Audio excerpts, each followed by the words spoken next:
Si alguna vez te has planteado cuál es mi misión de vida, por qué o para qué estoy aquí, si alguna vez mirando la inmensidad del universo has pensado, no estoy solo, ¿cuántos ojos me miran? Este es tu programa. Si alguna vez has pensado, soy un ser de luz y todo lo que me han contado hasta ahora es mentira y existe la reencarnación, este es tu programa. El despertar de la conciencia.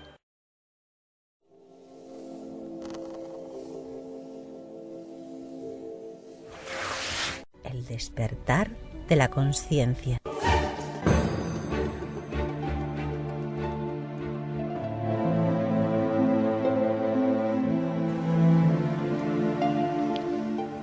Buenos días y bienvenidos una vez más al despertar de la conciencia. Hoy tenemos un invitado que viene de lejos, viene, diríamos, del otro lado del charco, concretamente desde Puerto Rico. Su nombre es Héctor Quintero, nombre espiritual Ramananda Duniler Diorión, y es maestro de energías de ayuda universal.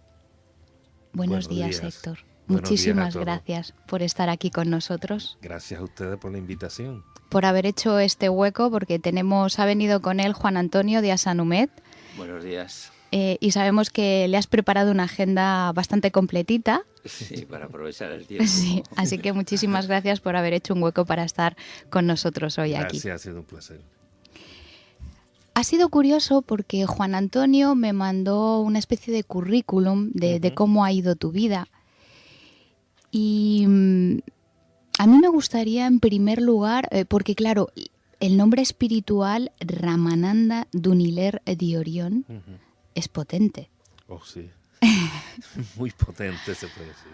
Me gustaría que comentaras con nosotros cómo fue ese despertar. Luego ya iremos hablando un poco porque a mí ha habido una cosa que me ha sorprendido mucho, que después ya hablaremos de ello, pero primero, ¿cómo fue ese despertar? Sí, he tenido, ¿cómo se dice? Durante mi vida de chamaco, como dice, o de muchacho, tuve ciertas situaciones, pero no quiero entrar en ellas porque son demasiadas, de muchas. Pero realmente cuando yo en el 1967 ya había salido de la escuela superior, que aquí es el bachiller, y pues se me hacía difícil, no quería que la tía mía me pagara los estudios y me fui al ejército. Y en el ejército, pues entonces tuve un encuentro en una iglesia que en el ejército son para todo el mundo, para todas las religiones. Y una noche, tarde, en un weekend, me dio por entrar y ahí empecé a tener cierta comunicación, porque era una iglesia cerrada con aire acondicionado. Y ahí fue que realmente puedo decir que fue mi primer contacto bien fuerte con la parte espiritual. Para ese tiempo, pues para mí era Jesús, porque yo soy católico, nacido y criado en la religión católica, y creía que él era el que estaba hablando conmigo, y pues de hecho, no importa quién sea, lo importante es que ese fue el encuentro que yo tuve ahí con él. Él me habla, era como una comunicación telepática. Yo le hacía las preguntas, él me contestaba y todo empezó cuando yo entré a esa iglesia, que vi unos ramos de flores en el altar y eran las mismas flores que nosotros le habíamos dado en una corona de flores a una compañera, amiga de juventud que teníamos en Puerto Rico, un grupo de juventud, y ella era la secretaria del grupo y murió. Y entonces, pues eso me emocionó mucho, esas flores allí al verla, y ahí fue que yo le pedí que si me podían dejarla ver de nuevo, y me dijeron que sí, que me iban a dejarla ver, pero que no podía hablar con ella. El amigo mío que entró también al ejército, pues estábamos en una feria, no sé si así le llaman aquí, la feria donde hay las machinas, sí, allá le llaman machinas, y ahí la vimos Él quería hablar con ella, pero ya yo sabía que no iba a poder hablar con ella. Total, cuando se bajó, esperamos que la vimos, se bajó y salió corriendo y se fue un carro negro. Ahí fue que empecé. Después entonces volví varias veces a esa iglesia y seguía haciendo preguntas y me seguían contestando. Y ahí entonces fue lo que yo llamo mi renunciación. Yo renuncié en ese momento a ser Héctor Quintero. Ujú. Y dije, de aquí en adelante ustedes van a guiar mi vida y me van a enseñar todo lo que ustedes crean que yo debo aprender. Ujú. Puesto que no quería, por ejemplo, tenía un conflicto en cuestión de las religiones, porque yo era un scout o boy scout, no sé si así le llaman igual. Sí, Boy Scout igual. Sí, entonces llegué hasta lo que era el director del grupo y estaba atachado a una iglesia wesleyana en Puerto Rico, que son los protestantes, más o menos, y asistí a una clase de Biblia que ellos dan, pero todo era, aquel era el que tenía la razón y los que estaban acá en el público no tenían derecho de opinar, Sí. y si opinaba estaba mal. Y entonces eso me creó un conflicto, y eso fue antes del 67, y yo dije, de aquí en adelante, pues ustedes me enseñan, porque yo leía, la madrina mía me dijo, llévate esta Biblia, y no era una Biblia católica, era una Biblia de los Testigos de Jehová. Y ella me decía, léete un versículo todos los días. Ujú. Y ahí fue que yo lo hacía, y yo decía, pero ¿cómo entenderla? Y esa fue una de las cosas que yo pedí en mi renunciación. Y dije, pues yo de aquí en adelante, usted guía mi vida. Y así fue, así ha sido hasta ahora, hasta el presente, Ujú. desde ahí en adelante.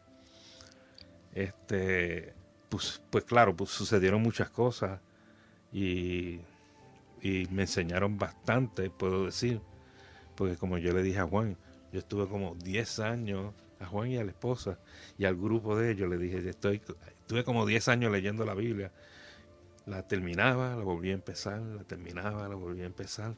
Muchos versículos me los aplicaba a la vida diaria de lo que iba sucediendo, y a veces también buscaba soluciones a ciertas cosas, y así continué. Entonces en 1969 pues me dicen que voy para Vietnam. Yo estaba en Alemania, me sacaron en un draft para irme para allá. Ahí es que yo entonces consulto para casarme y me dicen, bueno, sí, te puedes casar, pero la vida no va a ser fácil. Ujú. O sea, no va a ser fácil. Eso es lo único que te presenta. No va a ser fácil. El resto, pues verdaderamente así fue. Aunque estuve casado 24 años. 24 años. Y entro al ejército, me casé. Salgo al año de estar en Vietnam. Estuve un año completo, del 69 al 70. Y regreso a Puerto Rico. Ahí empieza, como quien dice, la vida matrimonial, porque el primer año yo estaba lejos. Pero ahí es como uno puede decir, durante esos años, pues uno es el acoplo de pareja. Y entre esos años, los primeros años, no me acuerdo bien la fecha, pero entré a un curso. Acá no existe. La Iglesia Católica en Puerto Rico tiene un programa que se llama Cursillo.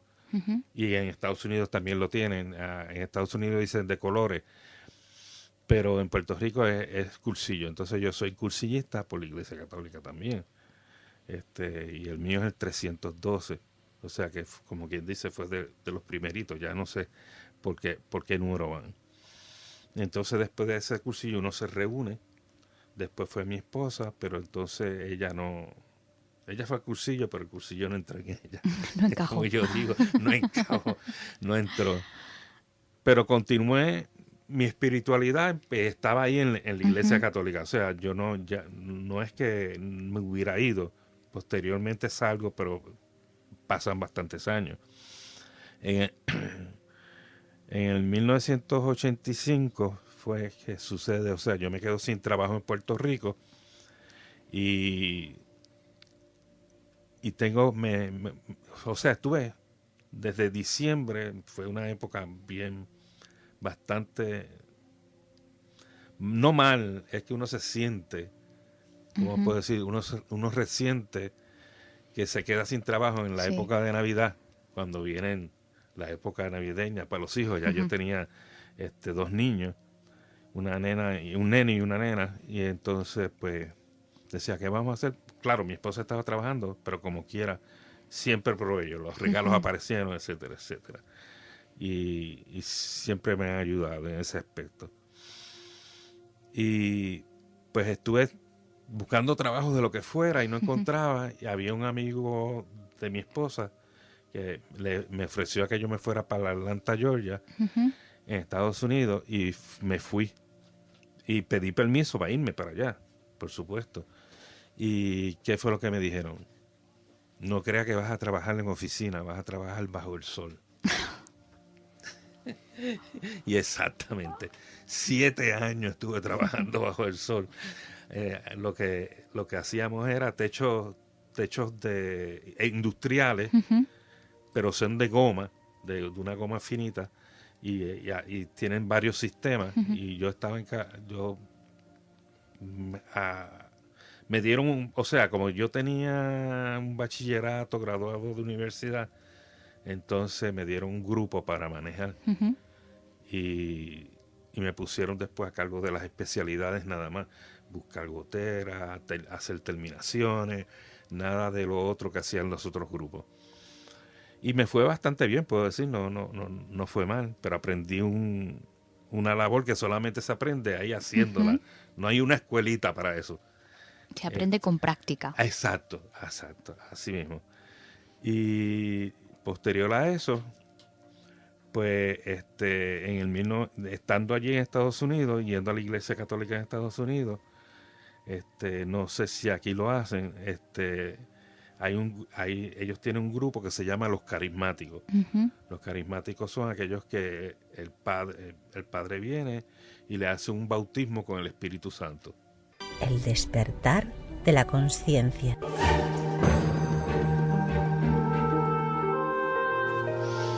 Estamos de vuelta con Ramananda. Gracias. Y lo que he comentado antes que me llamó mucho la atención, además tú has hecho mención a ello, fuiste al ejército americano. Correcto. Y estuviste en Vietnam. Correcto. Anterior a esta decisión, ya habías tenido ese primer encuentro con el Maestro Jesús. Correcto. ¿Cómo fue Vietnam? Quiero decir, porque claro, tú a Vietnam ya vas con otra conciencia, porque ya habías tenido ese contacto. Claro. ¿Cómo es esa situación? ¿Cómo consigues llevarlo sin que te afecte lo que allí estaba ocurriendo? Bueno, sin que te afecte, te afecte de la menor forma posible. Comprendo, pero te cuento que te sorprenderá. Seguro. Te sorprenderá. Pues yo me puse como objetivo que no iba a disparar una bala. Estuve 1 año sin disparar una bala allí.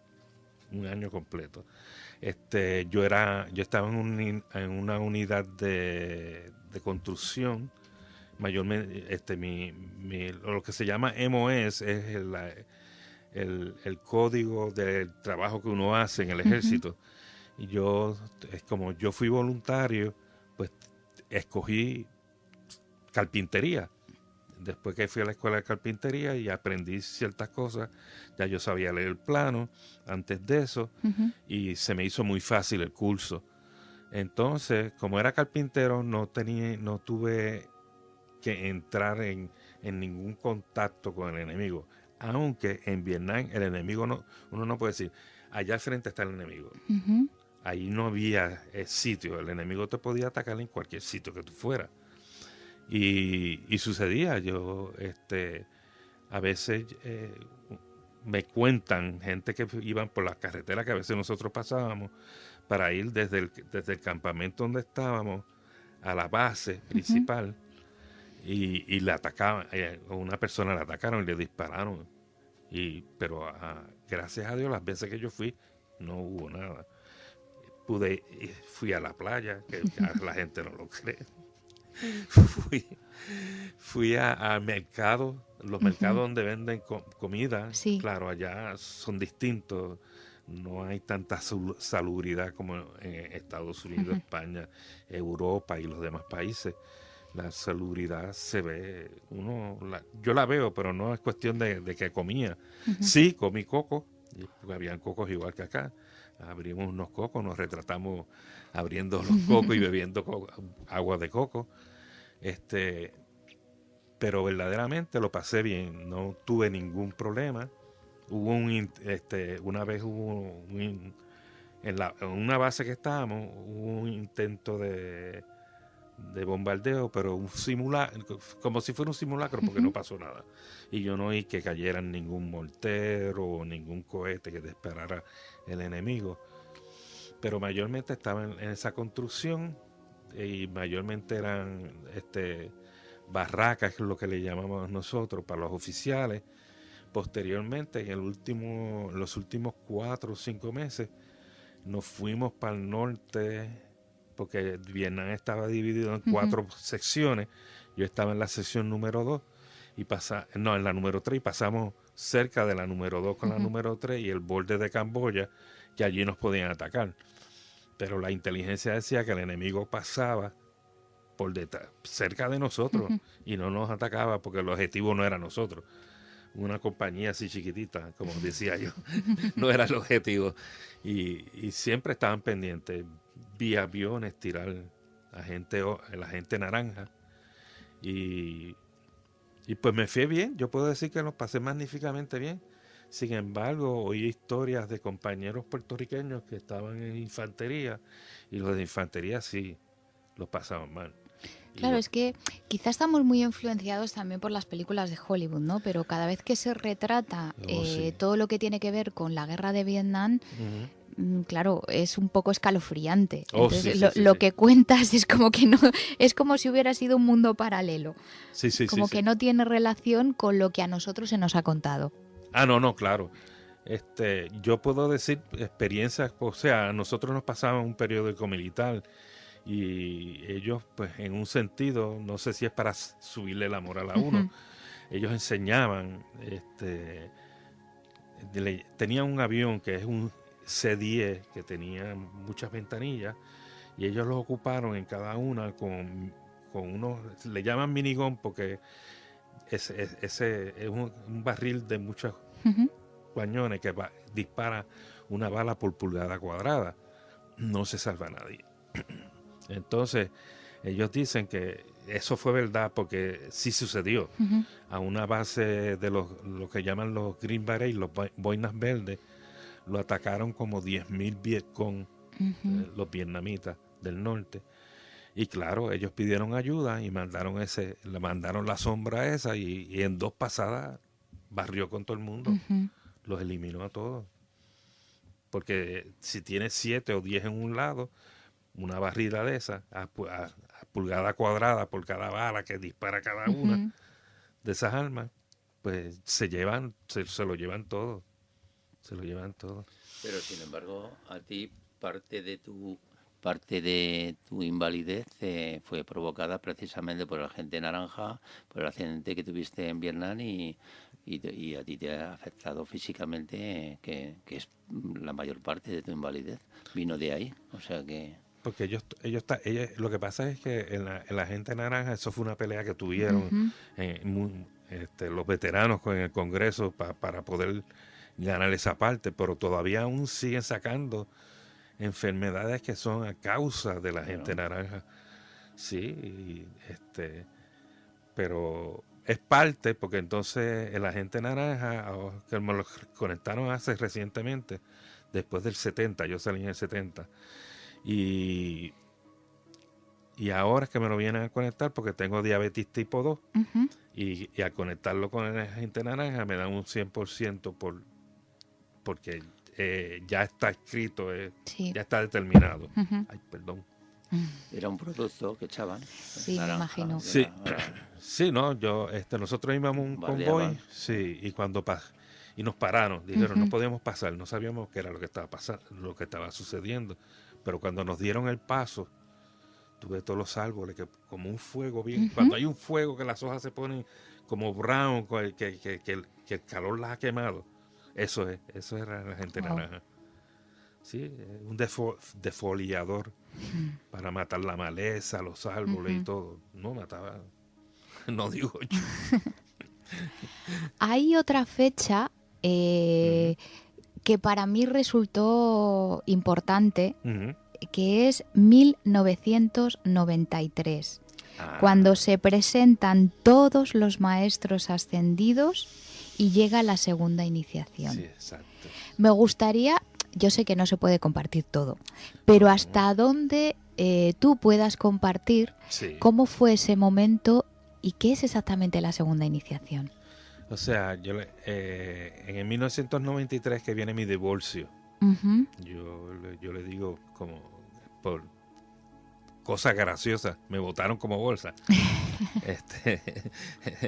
Pues, o sea, mi papá y mi mamá se divorciaron cuando yo tenía 12 años y mi intención era pues no repetir eso. Claro. Pero yo digo, que es como dicen en Puerto Rico, el que no quiere caldo se le dan 3 tazas. Y eso fue lo que me pasó. Pues después de 24 años fue bastante duro para mí ver eso. Entonces, claro, yo le decía a mis hijos, miren, su mamá es una buena mujer y no tiene que ver nada con ustedes. Esto le puede pasar a cualquiera, ustedes sigan queriéndola y no hay por qué tener ese ¿cómo se dice? Esa guerra que se forma a veces. Conflicto, sí. Ese conflicto. Pero ya yo estaba en Estados Unidos y entonces ya yo había empezado a trabajar, ya había dejado los techos en el 91 y empecé a trabajar con una escuela de darle inglés, enseñar inglés como lenguaje para personas rusos, hispanoamericanos, latinoamericanos que vivían en Atlanta, Georgia. Y entonces yo entré como director de asistencia económica y ahí conocí a 3 damas de Santo Domingo, eran ellas. Eso sí que era una oficina. Bueno, era una escuela. Sí, pero quiero decir que ya no tenías que estar al sol. Exacto, no, ya por eso es que mencioné que ya pasaron los 7 años. Sí. Porque entonces, exactamente, estuve hasta el 91, más o menos, 7 años, desde el 1985, 91, casi finalizando el 91 para entrar en el 92. Y entonces, pero nada, el intervalo está ahí de los 7 años. Pero entré a trabajar ahí y claro, conocí a estas personas cuando me sucedió el evento del divorcio y ellas me hablaron que ellas tenían un grupo que hacían una reunión para como servicio a Saint Germain. Ese fue el primero que así conocí. Ya yo conocía varios nombres de los maestros porque venía desde el 1967 leyendo libros y buscando y tratando de buscar el camino. Y ellos y la mayoría de los libros me decían, no, los maestros te encuentran a ti, tú no los encuentras a ellos. Y es exactamente eso mismo lo que sucedió. Pues entonces, de ahí, ese día que yo fui por primera vez, pues entonces ahí fue que Saint Germain entraron Hilarión, y entonces empecé a hacer un servicio para Hilarión de curación los jueves en el grupo de ellos se reunían 1 o 2 veces a la semana y entonces de ahí conocí a otra persona que él trabajaba con Robert T. Browning, que pertenece a la Sociedad Hermética de Santo Domingo, pero él la creó en Nueva York y posteriormente él pasa la sede de Nueva York a Santo Domingo y en Santo Domingo se estableció.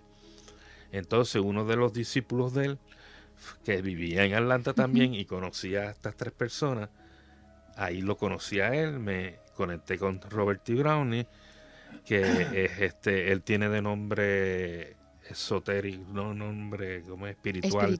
Nombre espiritual, ¿cómo es que yo le digo? Mula Janaranda. Es un poquito controversial, pero ese es su nombre. Y posteriormente, en esos mismos días, poco a poco, apareció Maitreya, apareció Helio y Maitreya, porque en la reunión con estas personas, ellas me enseñan un retrato de Maitreya y Jesús. Y entonces ella me dice, ¿cuál de eso es el que tú ves en la foto? O sea, el que yo había soñado una vez y el que yo creía que era el que me estaba comunicando. Y yo le señalé a la persona y ella me dice, no, ese no es Jesús, ese es Maitreya. Y es que los dos son tan parecidos y que es difícil de decir, este es Jesús y este es Maitreya. Y como yo le digo a Juan, si se te aparece Maitreya, tú no vas a saber si es Jesús o Maitreya. Claro. A menos que lo hayas visto en una foto y puedas reconocer.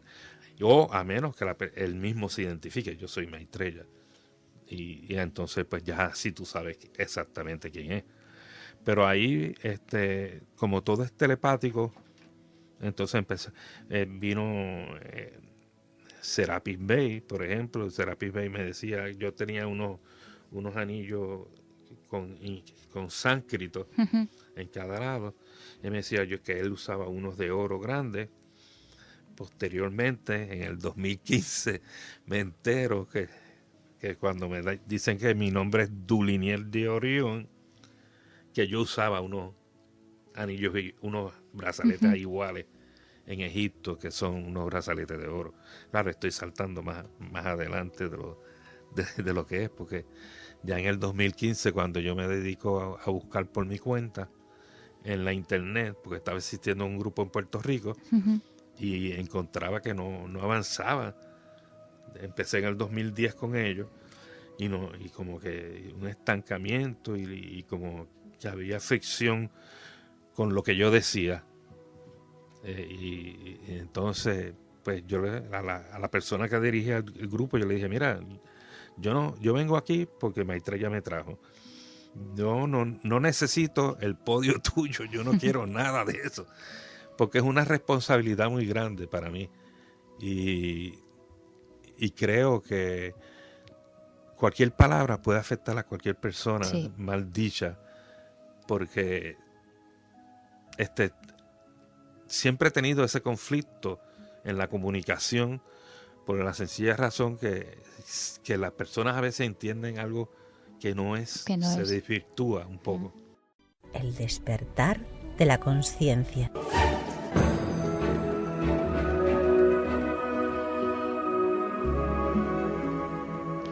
Estamos de vuelta.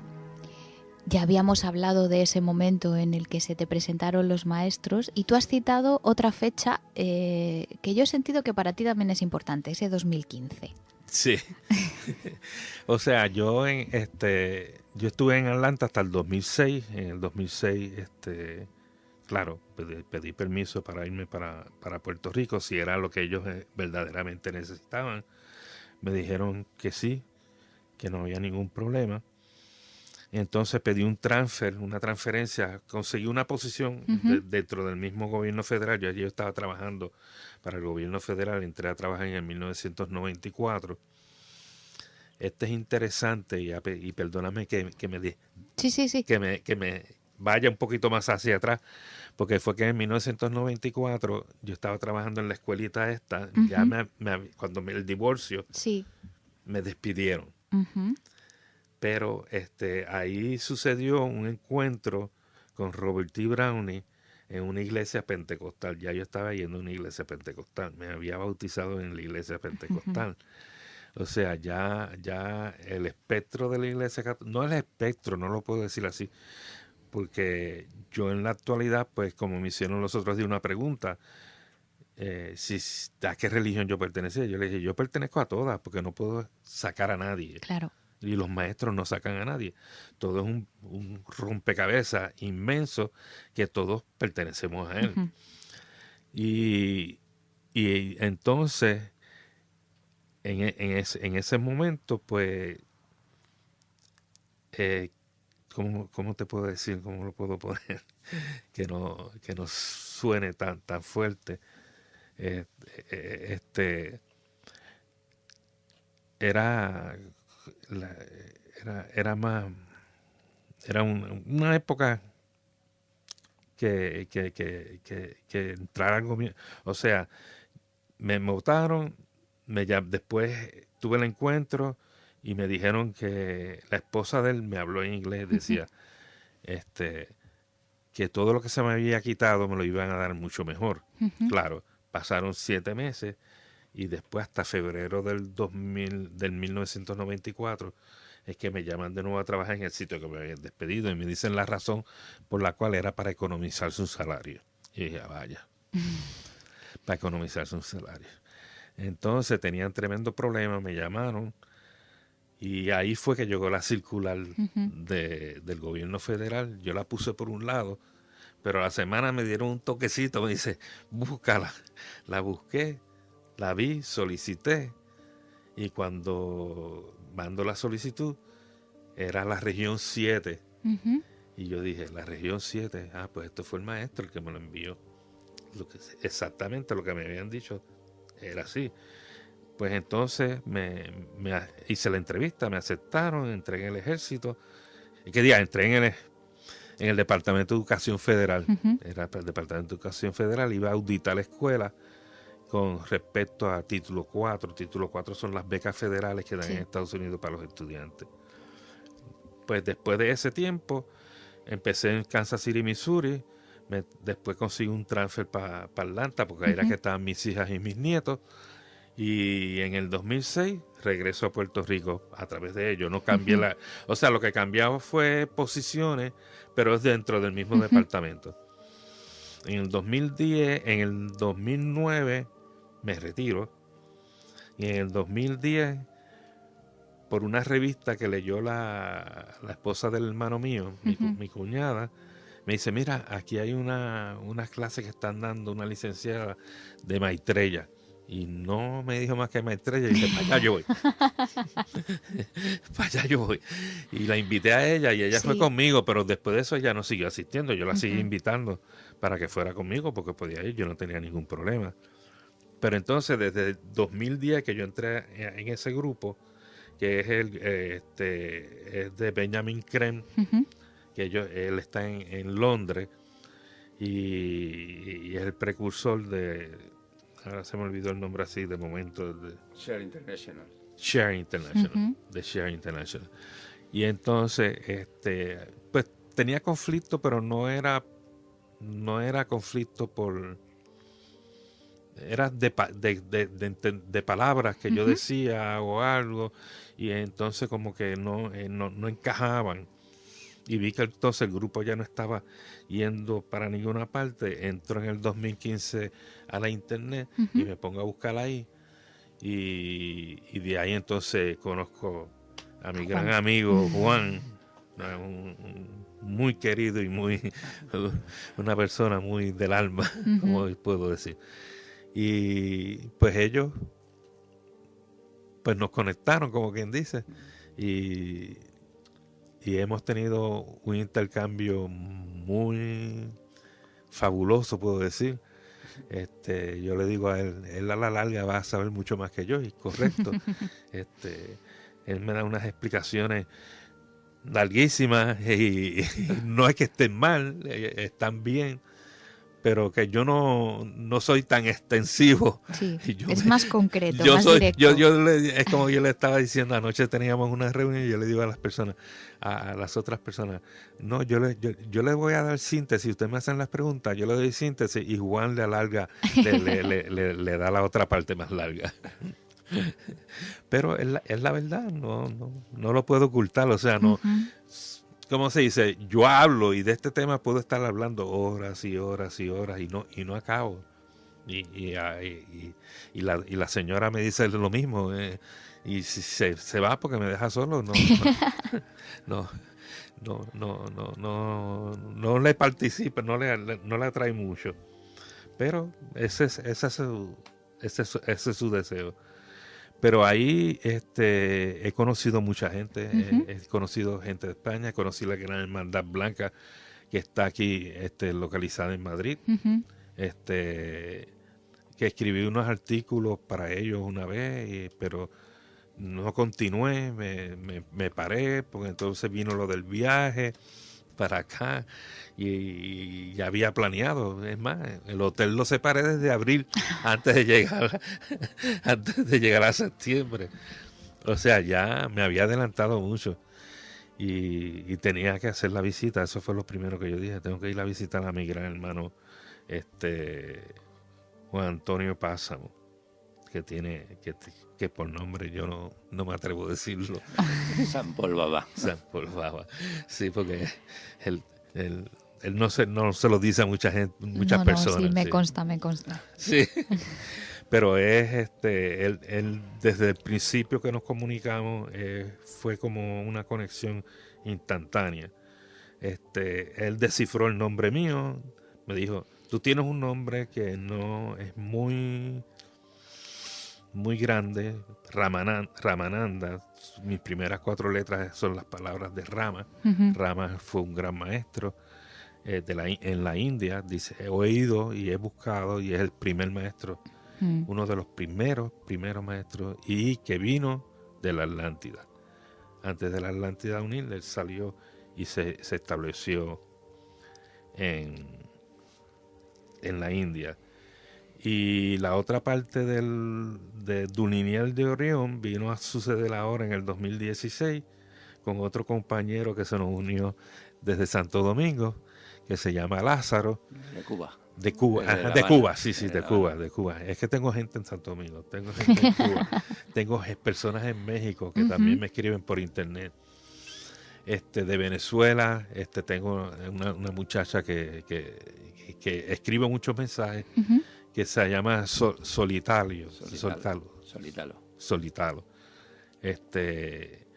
Y todo ha crecido así, se ha puesto más grande el grupo y estoy bien envuelto y ya me están jalando las orejas porque estoy mucho tiempo en la computadora.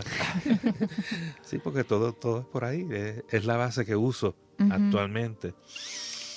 Y me gusta ayudar a las personas, creo que para eso esa es parte de mi trabajo, ayudar, enseñar, pues tengo la facilidad, pues en el Departamento de Educación, cuando yo trabajaba en Puerto Rico, tenía que dar seminarios y di seminarios en inglés también, pero no me sentía cómodo. Es incómodo porque no es mi lenguaje. Y el miedo mío era que me hicieran con preguntas, porque los americanos hacen preguntas compuestas, que tienes que dar 3 o 4 contestaciones en una sola pregunta. Sí, ellos hacen preguntas compuestas, no es una sola pregunta basada en una sola cosa, sino compuesta y uno, espérate. Y como no es el lenguaje mío, le tenía miedo. Pero sí, participaba en algunos seminarios y daba ciertas charlas. O sea que ya esa parte está curada. Está curada. El despertar de la conciencia.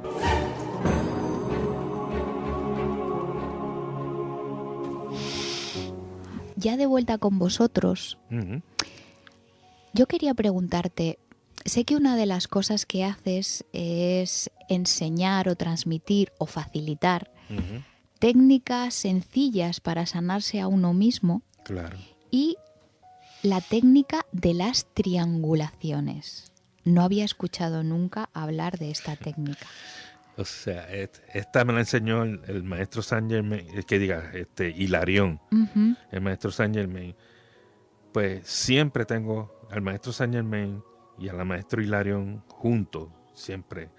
Pero no son los únicos juntos, también está Jesús, también está Maitreya, están todos ellos involucrados. Pero mayormente en todas las presentaciones se me presenta Hilarión y Saint Germain. Y Hilarión, que estaba en el rayo de la curación, que es el 5º rayo, es el jueves, es el rayo verde. Él me enseñó cómo hacer curaciones a distancia por medio de triángulos. O sea, todo el universo, dice Descartes, Tualculo, el maestro tibetano, dice que todo el universo está geometrizado. que si la persona puede entender la geometría del universo, ya aprende todo. Y lo aprende todo. Claro, no es fácil, pero sí se puede. Entonces, toda esa geometría está basada, la mayor base de ella es el triángulo. Padre, Hijo y Espíritu Santo. 1, 2, 3, que son los tres aspectos de Dios, o el uno, o el absoluto, como yo le llamo. Juan, mi amigo, le llama el uno, y yo no tengo problema con eso, porque es uno, es el único, es el absoluto, es todo. Y eso es lo que el ser humano no acaba de comprender, que se cree que este es el único sitio donde estamos y no hay más nada allá afuera. Y allá afuera eso es grandísimo. No cabe en la mente, y pensarlo menos todavía, pero sí existe. Y cuando cuando la persona se expande, su conciencia se expande, su conciencia se abre y aprende más, y va subiendo los niveles multidimensionales que existen. Pues en esa triangulación empecé yo, por ejemplo, una ocasión que mi mamá estaba enferma, pues yo triangulaba desde donde yo estaba a Puerto Rico, y el maestro y yo. Y así hacía un triángulo, y lo mantenía, lo visualizaba y lo mantenía unido ahí, y entonces no era para ellos nada más, cogía e incluía a todo lo que cubriera ese triángulo. O sea, pedía por todo eso que estaba allá dentro de ese triángulo, que la energía cayera, energía de sanación, y que se curara todo lo que fuera, no puedo decir inherente, todo lo que fuera causas que tuvieran los seres, que pueden ser desempleo, que puede ser penas, angustias, que eso, y los miedos, que es lo que mayormente tiene que eliminar la mayoría de los seres humanos. Pero se supone que todo es a base de triángulos, y los triángulos, si tú los sigues uniendo, siguen formando figuras geométricas, y entonces se forma lo que, no sé si lo conocen, lo que mayormente le llaman por ahí una red, que hay muchas personas que están hablando de la red, pues la red es eso.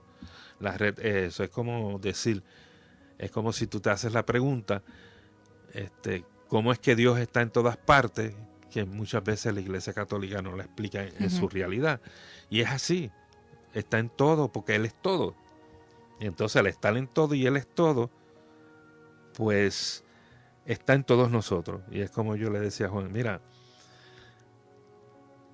el ser humano tiene una energía de Dios, de su creador, que independientemente del nombre, está aquí, está, dicen en el corazón, pero no es del centro del corazón, del centro del cuerpo, unos cuantos centímetros hacia la derecha, ahí es que está, hacia la derecha, ahí es que está la energía. Y ese es tu santo ser crístico, o tu niño, como algunas personas le llaman, o tu yo superior, o la mónada. Tiene un montón de nombres, y eso es lo que hace difícil el compenetrarse con el mundo espiritual, porque hay tantas vertientes, pero que todas son parte. Sí. Y los maestros han sido sabios en ese sentido, porque no todo lo ponen en un solo sitio. No todo lo ponen. La Iglesia Católica tiene una porción, los judíos tienen una porción, los islámicos tienen una porción, los budistas tienen otra porción, y todo eso hace el conjunto del absoluto. Entonces uno tiene que buscar, no se puede encerrar solamente a una. Por eso es que yo digo que yo pertenezco a todas, a todas las religiones, porque es que cada una tiene una verdad, y a ellos han sido muy sabios en esconder esa verdad. Solamente aquel que busca es el que encuentra. Y lo último que yo le traje a Juan y a su esposa, que le dije, mira, la sabiduría de Dios se encuentra ¿en dónde? En la oscuridad. ¿Por qué la oscuridad? Porque la gente le tiene miedo a la oscuridad. tú ves el universo, ahora hablan de hoyos negros, pues mira, eso es sabiduría, hay vida, un hoyo negro tiene vida. El que no exista la luz no quiere decir que la vida no existe. Ujú. El que el aire no sea, que no se pueda tocar, eso es vida, y hay vida ahí, o sea, todo es vida. Y es lo más grande que puede existir, o sea, y el convencer a la persona que tiene un santo ser crístico dentro de él, se hace difícil, pero existe. Sí. Claro, ahí pues volvemos a lo de siempre, ¿no? Pues la educación que hemos recibido, las creencias limitantes. Exacto. Entonces, claro, en una época antigua, si uno decía yo es que llevo un santo ser crístico y parte de, bueno, tú lo llamas uno, absoluto, a mí me gusta dirigirme como fuente Dios Padre Madre, ¿no? Es igual, sí. Entonces, pero estamos hablando Del mismo. de la misma esencia de la Sí, creación, sí. ¿no? Bueno, pues te tachan. De loco. Bueno, si te tachan de loco no está mal, pero de soberbio o de hereje o bueno. Sí, de todo lo que no comúnmente uno quiere que le Claro. tachen. No, pero fíjate, el sistema está cambiando, los paradigmas, como le dicen, no sé, una palabra nueva para muchas personas, Ujú. están cambiando y se nota mucho si uno se fija en los niños a veces vienen más avanzados que uno. Ujú. Y yo hago siempre esa comparación porque yo me acuerdo cuando el hijo mío, yo le regalé un Atari y él cogió aquello y lo manejaba como, y yo dije, yo no puedo hacer eso. ¿Qué pasa? ¿Dónde estoy yo? Estoy atrasado. Pero no me acompleja eso, pero Ujú. es el ver la diferencia que hay. Y los de ahora, que vienen ahora, que no aceptan un no. Ujú. Y entonces ellos quieren una explicación detallada. No puedes estar con... No, eso no le convence a ellos. No le convence. Y si le das algo que no le convence, por ejemplo, como estábamos los otros días en casa de Juan, la hija de Felipa, pues estábamos argumentando algo y ella decía que no, que ella no lo veía así. Y pues claro, está más adelantada y ella no lo puede ver así. Claro. Hay que explicárselo de muchas formas Ujú. hasta que una de ellas le cuadre a su forma de pensar. Ujú. Pero claro, ella está empezando ahora, ella está comenzando, ella lo que tiene son, ¿cuántos? 15 años, 14. Ha hecho 16 el 17, 27. fue ¿no? 16, yo la atrasé 2 años más. Pero como quiera está joven, porque yo a esa edad yo no pensaba en nada de esto, ya ella por lo menos está en ello. Yo sí me sucedían cosas, pero yo no pensaba que eran cosas espirituales. Ujú. Y sí había visto una sesión de espiritismo, eso sí había tenido contacto, y eso sí sucede, porque eso siempre sí ha existido. Pero es interesante, y yo lo veía y lo analizaba. No era que yo, de ahí me voy a meter. No, yo lo respetaba un poco, porque no sabía exactamente qué era lo que estaba sucediendo y quiénes eran los que estaban ahí detrás de toda esa cortina que no se ve, porque no se ven. Claro. Sí. Pero es interesante, es muy interesante y el mundo o la humanidad en sí, porque no puedo decir que son solamente nosotros, los latinos, pero los latinos han hecho muchos cambios. Sí. Muchos cambios. La verdad es que sí. Ramananda, a mí me gustaría tenerte de nuevo en el programa, pero te vas el lunes de vuelta a Puerto Rico. Correcto. Así que lo dejo en las manos sabias de los maestros Claro y que sí. sean ellos los que decidan. Exacto. Aunque de verdad que yo espero de corazón volver a verte. Yo espero que sí. Yo le he pedido a ver si me dejan venir y situarme acá en España. Me ha gustado mucho. Uh-huh. Y claro, la incomparable amistad de San Paul Baba no se puede comparar. Uh-huh. No tengo palabras para agradecerle. Lo mismo digo yo, la recíproca. Sí. Muchísimas gracias a los dos